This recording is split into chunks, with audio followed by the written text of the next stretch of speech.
When Martha Gellhorn first got to the Spanish Civil War in 1937, she really wasn't sure what she was doing there. As a person, she was afflicted with a constitutional case of wanderlust and an urge to bear witness and stand up for people who were suffering and who were less privileged than she. She'd been raised in comfort, both financially and with a lot of love from her activist mother, who was a suffragette at the turn of the century and an activist for education and racial justice initiatives in St. Louis. Her mother, by the way, used to call Martha a hot little insurgent and had once told her that indignation was useless without action, which I think we could all bear in mind these days. So Martha found herself in Madrid watching this war happening, and eventually she began to write about daily life in wartime.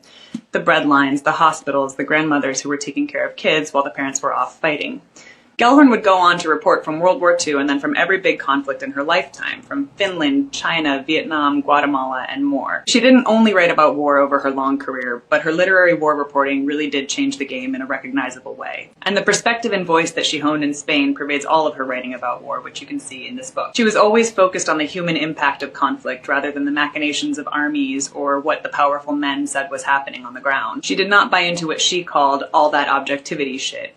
That third person, both sidesy, distancing way of writing about war that some people have. Everyone has an opinion, right? So why not write as a curious person with an opinion who's trying to figure out the truth rather than putting on some faux neutrality? So she always wrote about war from the first person as the woman that she was, and she included the voices of men and women of all ages and from all walks of life. This book collects her war writing from 1938 to 1985, and it's just incredible.